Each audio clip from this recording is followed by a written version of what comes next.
बाजार की 5 दिनों की गिरावट पर ब्रेक। अमेरिका में ब्याज दरें घटने की उम्मीद से भरा जोश। सेंसेक्स करीब 500 पॉइंट ऊपर, निफ्टी 22,100 के करीब। बुरी तरह पिट रहे मिड कैप और स्मॉल कैप शेयर्स में भी गिरावट थमी। 3 दिन से भाग रहे ऑटो शेयर्स में आज भी मोमेंटम जारी। बजाज ऑटो, हीरो मोटो, मारुति के टॉप गेनर हैं। एफएमसीजी, मेटल, एनर्जी शेयर्स में भी सहारा। आईटीसीएचएल करीब 2% ऊपर। अच्छे नतीजों और 1:1 बोनस के ऐलान के बाद बीपीसीएल 3% ऊपर। सिटी की 760 रुपये के लक्ष्य के साथ खरीदारी की सलाह। 760 के दिए लक्ष्य। इधर नतीजों के बाद एमजीएल में दबाव। आ जाएंगे निफ्टी की 3 कंपनियों टाटा मोटर्स, आइशर और सिप्ला के नतीजे। 36% बढ़ सकता है टाटा मोटर्स का मुनाफा। मार्जिन में भी उछाल की उम्मीद। और अक्षय तृतीया पर बढ़ी सोने की चमक। एमसीएक्स पर सोने में 600 रुपये की तेजी। चांदी में भी 2000 रुपये की मजबूती।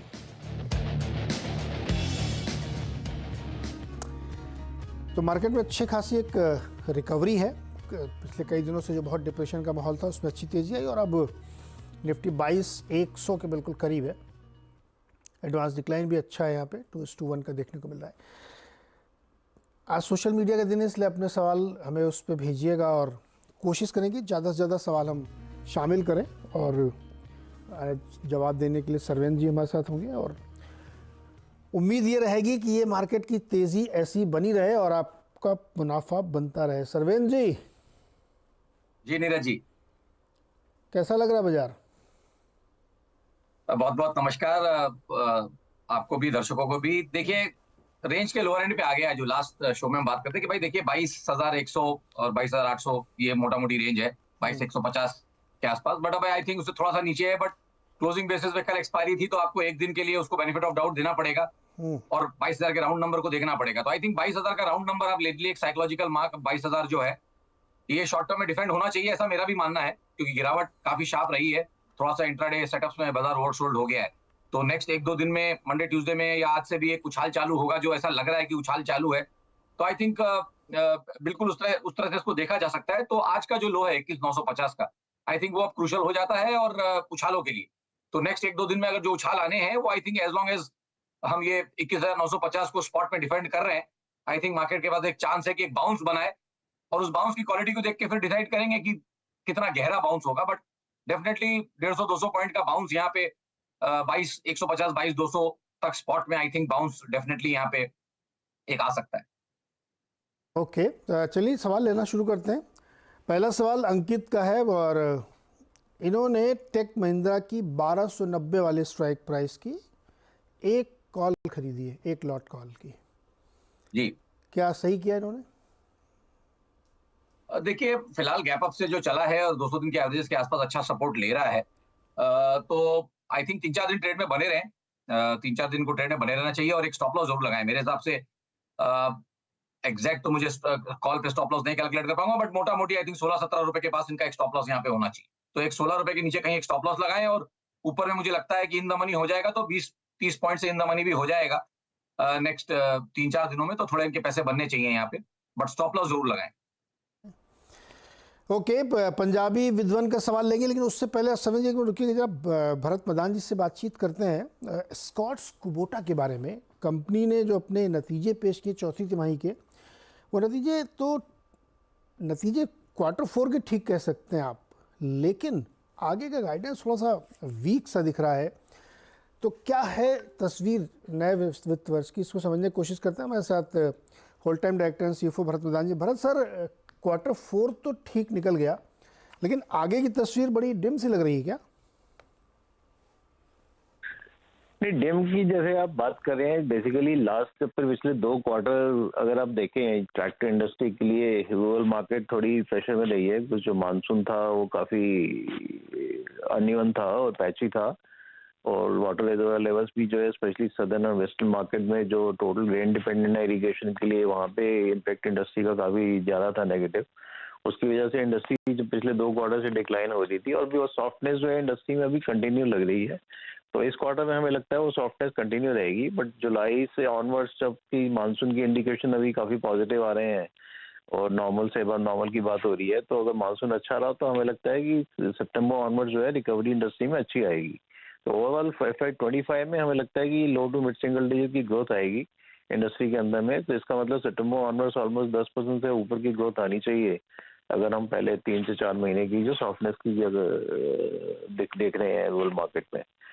अदरवाइज ऐसा कोई नेगेटिव सेंटीमेंट नहीं है। हर एक ओवरऑल अगला साल हमें लगता है कि पॉजिटिव ही जाएगा इंडस्ट्री के लिए। तो अभी चूंकि जब तक बारिश शुरू नहीं होती तब तक आप करें एक क्वार्टर यानी Q1 ऑफ 25 वीक रह सकता है, सिंगल डिजिट में रहता, लो सिंगल डिजिट में। अब मुझे ध्यान है सर 3-4 साल पहले 34-35% की ग्रोथ होती थी ट्रैक्टर की, घटते घटते घटते अभी यहाँ तक आ गई है। अब ये नॉर्मल लेवल क्या है इसका? तो 4-5 साल पहले जैसे आप बात करें उस टाइम इंडस्ट्री काफी लो बेस पे थी। अभी आप देखें तो लास्ट ईयर इंडस्ट्री ने एक नया रिकॉर्ड टच किया था, ऑलमोस्ट 9,500 ट्रैक्टर्स की इंडस्ट्री हुई थी। उसके अगेंस्ट देखा जाए तो लास्ट ईयर भी इंडस्ट्री सिर्फ 7-7.5% डिक्लाइन हुई है, तो मतलब 9.25 लाख की इंडस्ट्री पिछले साल की भी थी। तो इंडस्ट्री का जो बेस है काफी हाई है, तो इस हाई लेवल पे बहुत ज़्यादा ग्रोथ इंडस्ट्री में हमें नहीं लगता होगी। अगर आप पिछले 5-6 डिकेड भी देखें तो इंडस्ट्री की CAGR 7-8% के आसपास ही रही है। इवन तो लास्ट 10-12 साल में काफ़ी ज़्यादा हुई है, बट वो भी स्टिल 7-8%, 8-9% की रेंज में ही रही है, तो बहुत ज़्यादा ऐसी की ग्रोथ नहीं है। तो इंडस्ट्री काफ़ी सस्टेनेबल और स्टेबल है, तो हमें लगता है कि वही जो ग्रोथ मोमेंटम है लॉन्ग टर्म में भी इंडस्ट्री में रहेगा। इवन तो बेस थोड़ा हाई हो रहा है, बट जैसे जैसे ट्रैक्टर की डिमांड बढ़ रही है और उसके मल्टीपल यूजर्स भी बढ़ रहे हैं, तो उसकी वजह से जो है हमें लगता है इंडस्ट्री ये वाला ग्रोथ लेवल जो अपने सस्टेन कर पाएगी आगे जाके भी। और सर ये कंस्ट्रक्शन बिजनेस कैसा रहने वाला है यहाँ से आगे जाते हुए? तो कंस्ट्रक्शन में काफी अच्छी ट्रैक्शन है। जैसे पिछले साल हमें 40-42% की ग्रोथ देखने को मिली अपने वॉल्यूम में, और इंडस्ट्री ने भी एक नया रिकॉर्ड टच किया है। जो हमारा स्पेसिफिक सेगमेंट है जिसमें हमारी अच्छी मार्केट शेयर है, ऑलमोस्ट 40% मार्केट शेयर है pick and carry crane segment में, उसमें काफी अच्छी ग्रोथ रही है। 53% की ग्रोथ रही है पिछले साल में इंडस्ट्री के अंदर में। तो अभी जो गवर्नमेंट का फोकस है इंफ्रास्ट्रक्चर प्रोजेक्ट पे, तो वो अभी आगे हमें लगता है कि वो मेंटेन ही रहेगा।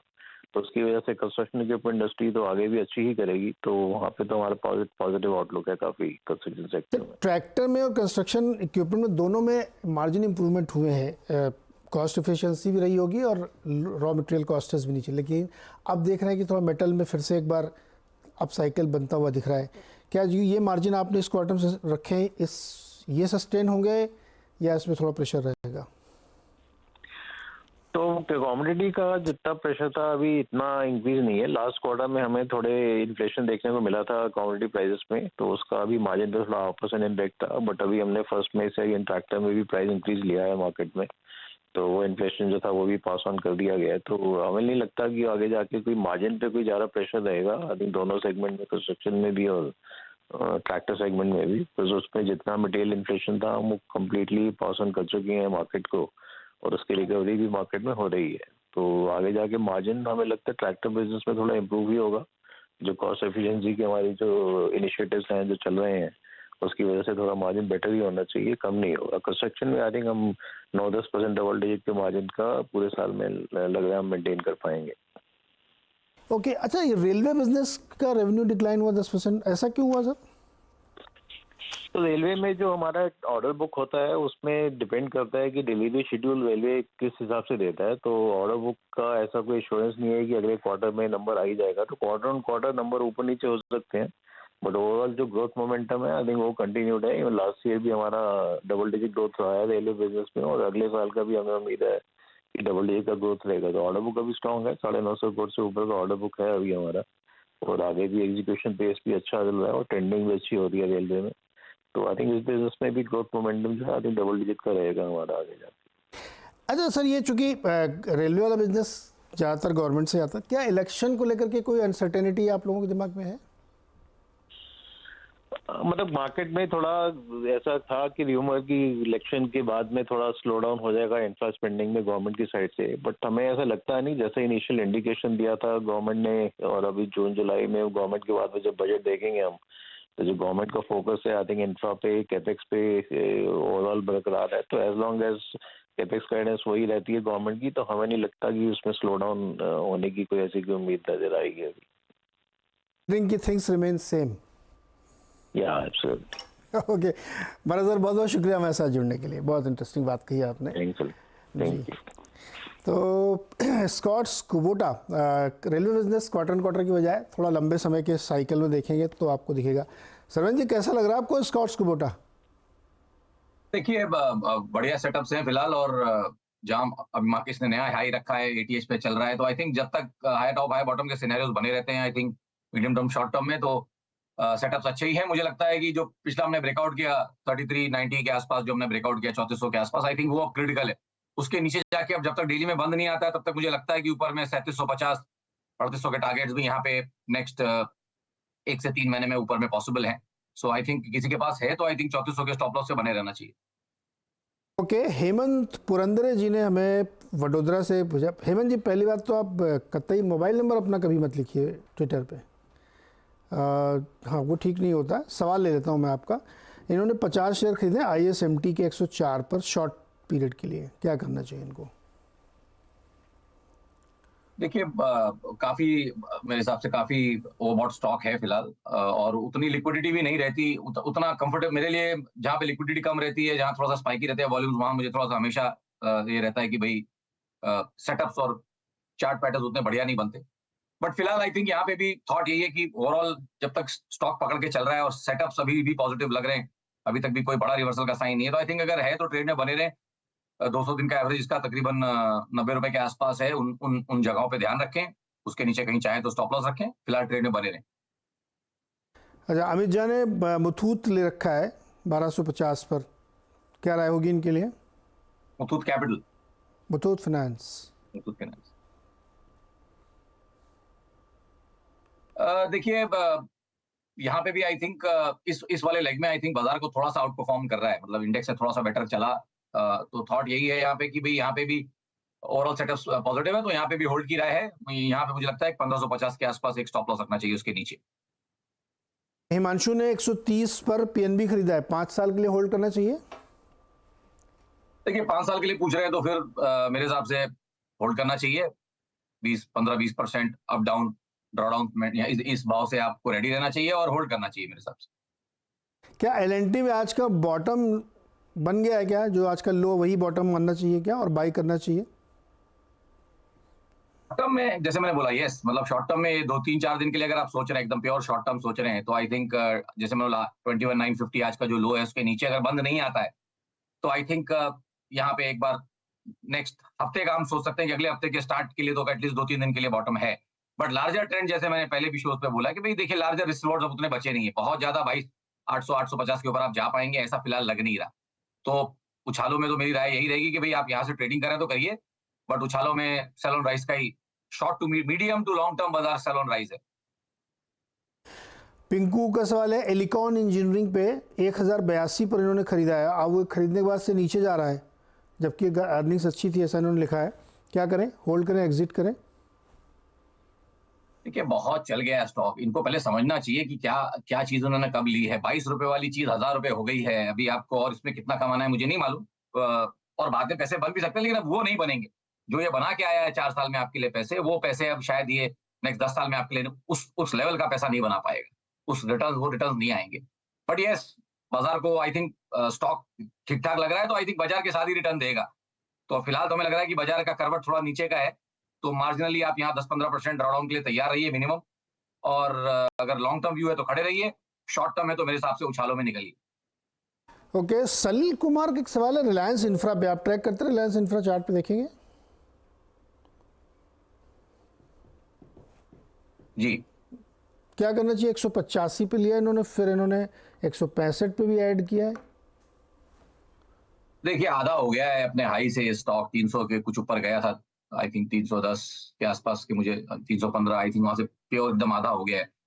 तो यहाँ से थॉट तो ये है कि बहुत ज्यादा इनका रेट खराब नहीं है, काफी गिर गया था तब इन्होंने करेक्शन के बाद लिया है। अब इसके पीछे न्यूज क्या रहे और क्या नहीं रहे, क्योंकि एक कैंडल बहुत खराब दिख रहा है, तो मुझे लग तो रहा है वहां पे कुछ न्यूज डेवलपमेंट रहेगा, क्योंकि एक ही दिन में 300 वाला 230 हुआ है, तो कुछ जरूर कुछ इवेंट आया होगा, मुझे इसको और गहराई से देखना पड़ेगा।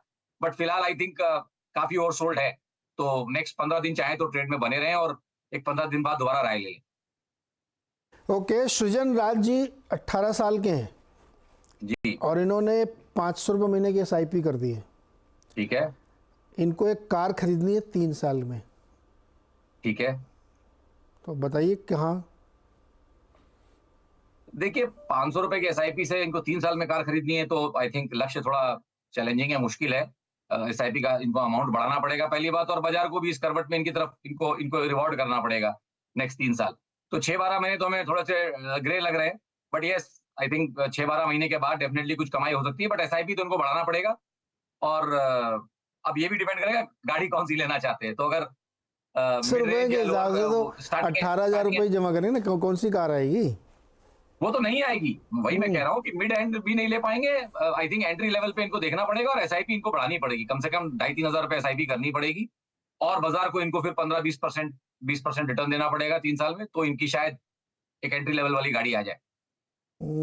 ऐसा कोई स्टॉक नहीं है जो 1 साल में कई होते हैं जो 10-10 गुना चलते हैं उस टाइप का? देखिए होते हैं, बिल्कुल होते हैं, बट जरूरी नहीं है कि आप जो स्टॉक लें वही 10 गुना हो जाए। जब आप खाली एक ही स्टॉक पे बेट कर लेते हैं, एक या दो स्टॉक, जब आपकी बास्केट थोड़ी छोटी होती है तो रिस्क भी बड़ा होता है। बट अगर आपके पास कन्विक्शन है तो उस तरह के भी पैसे बनते हैं। बट वो प्रोबेबिलिटी क्या है, 100 में से एक, आप 100 में से एक ऐसा स्टॉक पकड़ना चाह रहे हैं जो 10x हो, तो थोड़ा काम मुश्किल होता है।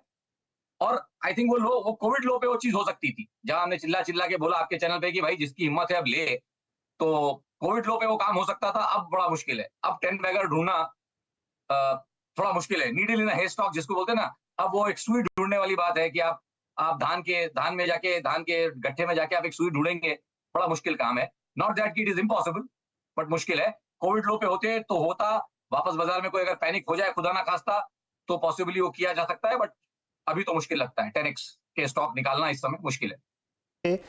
ऋषभ द्विवेदी ने एसबीआई के 820 और 850 दो के कॉल खरीदे हैं 20 रुपए और 9.5 रुपए पे। क्या टारगेट और स्टॉप लॉस होना चाहिए? देखिए अब 720-30 पे इसी शोज पे हमने बात की थी, तब हमारा भी यही था, 850 850 के टारगेट्स थे, आ गए। तो मेरा एसबीआई में कोई नया ध्यान अब नहीं है। आई थिंक अपने टारगेट्स ये कर चुका है। लैगिंग स्टॉक था बैंक निफ्टी को, इस लेग में बैंक निफ्टी को इसने संभाला है, जब बाकी प्राइवेट नेम्स ने कहीं गिव अप कर दिया था, बड़े नामों ने। तो आई थिंक जो सेंटिमेंट चेंज किया बैंक निफ्टी का, जो बैंक निफ्टी अभी आप देखिए जो 46,000 से जो वापस नया हाई मारा 49,500 के आसपास, जो हमने उस पर जाके नया हाई मारा, उसमें एसबीआई का पार्टिसिपेशन ज्यादा था, सेंटीमेंट वहीं से चेंज हुआ था। तो आई थिंक मेरे तो रिस्क बचे नहीं है, कॉल साइड में खड़े रहेंगे, इनके पैसे पिस जाएंगे मेरे हिसाब से। तो ट्रेड मेरे पास कोई, आई एम न्यूट्रल है, तो आई थिंक मेरे हिसाब से तो इनको निकलना चाहिए। पैसे नहीं बनेंगे कॉल साइड में, बहुत ज्यादा बनने की उम्मीद नहीं। अजय जैन ने पटियाला सवाल भेजा है कि वेदांता इन्होंने खरीद लिया है 400 शेयर 250 रुपए पे, 240 पे एक्चुअली, और क्या करें, होल्ड करें, सेल करें, या 1 साल तक होल्ड करें इसको?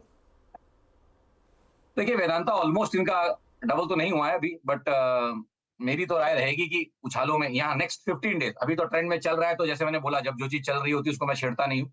चल रहा है, आप चलने दीजिए। आप एक स्टॉप लॉस ध्यान में रखिए, ट्रेलिंग मेरे हिसाब से वो आएगा 380 के कहीं नीचे, तो 378 का आप एक ट्रेलिंग स्टॉप लॉस दिमाग में लेके चलिए। और उसके बाद आप पार्शियल प्रॉफिट बुकिंग का ध्यान रखिए ऊपर में नेक्स्ट 15 दिन टुवर्ड्स इलेक्शन रिजल्ट्स के आसपास, जो भी आपको जूस और निकाल सके इसमें से, 420 430 के आसपास अगर ये पहुंचता है, तो मेरे हिसाब से इनको 1/3 मुनाफा यहाँ बांधेंगे, तो इनके रिमेनिंग स्टॉक्स 2/3 मुनाफा बांधेंगे, तो 1/3 स्टॉक इनके रिमेनिंग फ्री हो जाएंगे। ओके। और सनी मेघानी के पास 2 शेयर हैं, उज्जैन से उन्होंने लिखा है, एक द्वारिकेश शुगर 75 पे, और एक है आवास फाइनेंशियर्स 1630 पे। दोनों में क्या राय होगी? देखिए द्वारिकेश में तो मेरा थॉट ये है कि आई थिंक ये साइकिल चीनी की पलट गई है, और इसने उसके साथ पार्टिसिपेट भी कर लिया। आई थिंक 105 110 वाला 70 हो गया, तो एक डिसेंट करेक्शन आ गया है। तो इन भाव से खोटा नहीं है, अगर इनका ध्यान थोड़ा सा यहाँ पे, अगर लॉन्ग टर्म है इनका, अगर लॉन्ग टर्म ध्यान है तो मेरे हिसाब से इनको बने रहना चाहिए। बट अगर शॉर्ट टर्म में अगर ये सोच रहे हैं, तो मेरे हिसाब से द्वारिकेश में इनको यहाँ पे निकलना चाहिए।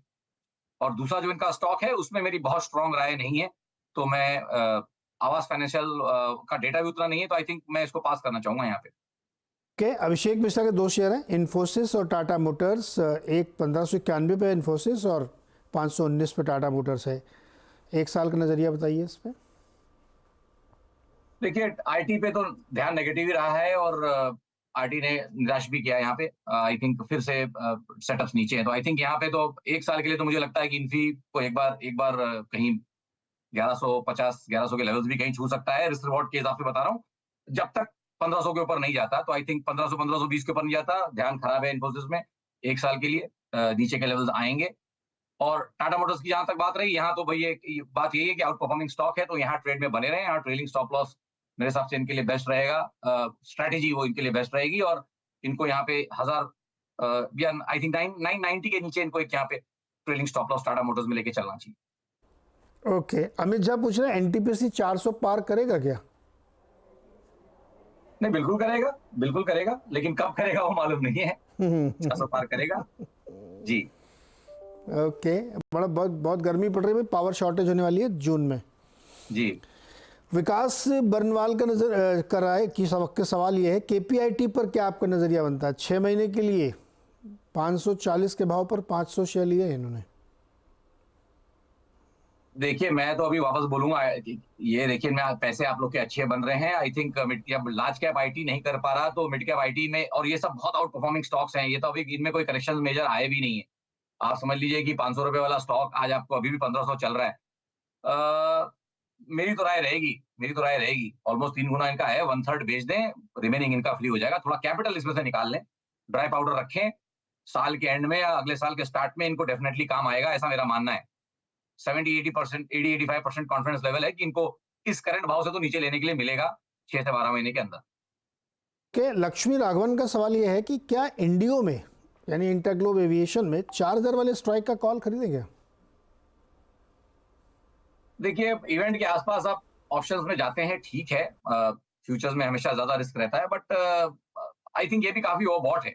तो हमेशा सब लोग कॉल खरीदने की क्यों सोच रहे हैं मुझे नहीं मालूम। इस शो में किसी ने पुट खरीदने के लिए नहीं पूछा, but I think monthly quarterly setup जिसके देखूं तो रिस्क रिवॉर्ड्स खत्म हो चुके हैं, तो आप टाइम वाइज पिस जाएंगे। मे बी गिरेगा नहीं, अभी गिरेगा नहीं, क्योंकि इसमें भी सेल ट्रेड अभी तक नहीं आया है, बट इन्हीं एरियाज के आसपास रहेगा, आपके ऑप्शन प्रीमियम गल जाएंगे।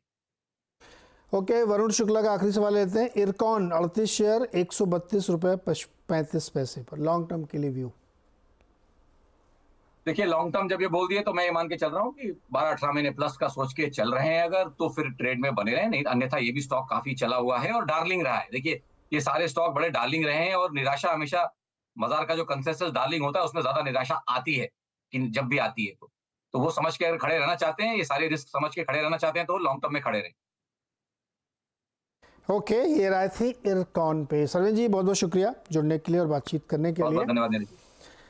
तो आज शो में यहीं पे समाप्ति करेंगे और ब्रेक के बाद आप देखिए खिलाड़ी नंबर 1।